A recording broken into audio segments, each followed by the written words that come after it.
Unitarian Universalism, it's a long name, and it doesn't describe us very well, really. But it's ours. And if you were wondering, what's a Unitarian Universalist? Well, you're not alone. Someone asked a famous ancient rabbi if he could please explain the whole of the Torah while standing on one foot, and that rabbi did an admirable job. Can I explain the whole of Unitarian Universalism while standing on one foot? Well, no. Oh well. Here's the two-footed version.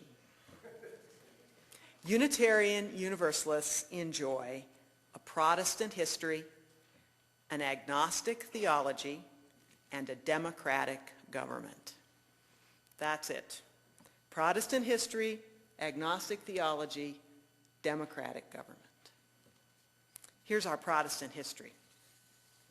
We are the most radical left-wing arm of the Protestant Reformation, which, if you remember, declared the priesthood of all believers, the idea that each person could have his or her own legitimate relationship to God unmediated by a priest or ritual.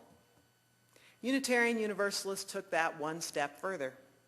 We believe that every person has a legitimate relationship to God which is unmediated by a creed or even a book or even a word like God. So let me revise. We believe that every person has a legitimate and important relationship to meaning in their lives. They think about and experience that meaning differently and call it by many different names, and that's okay with us.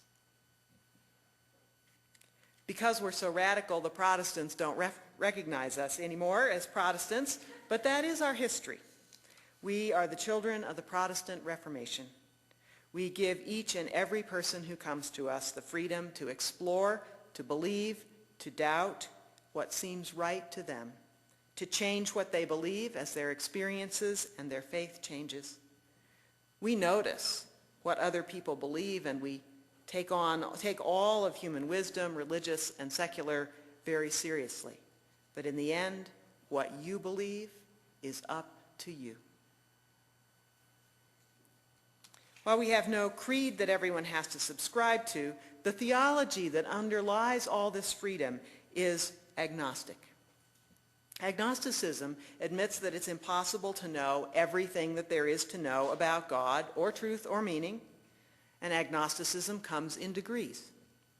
A Catholic who says that she believes that Jesus saves her from hell, but that she doesn't know what plans God has for the Buddhists, is expressing a legitimate agnosticism within the Catholic faith. A UU who says, I don't know if there's a God or not, and I lean toward thinking not, is expressing quite a lot of agnosticism. I think that everyone who's comfortable in a Unitarian Universalist group is at least partially agnostic.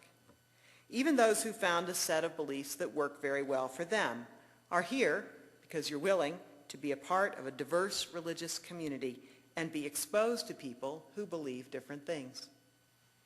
We Unitarian Universalists think that we're enriched by different opinions, and we work hard not to feel threatened by those differences.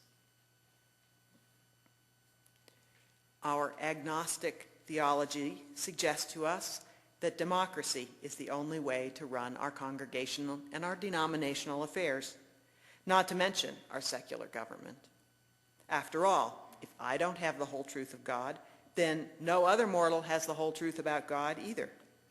And that leads us to be suspicious of charismatic leaders, of creeds that purport to tie it all up in one neat package for everybody, or other structures like popes or bishops that imply that one person or one group has the whole truth and other groups don't. It's upon this belief that our democracy is based.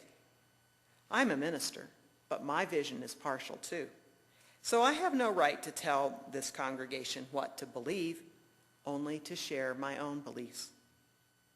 The congregation, acting democratically, makes all kinds of decisions which in other churches are made by bishops or a centralized hierarchy, as if those entities were wiser or more in the know than local congregations.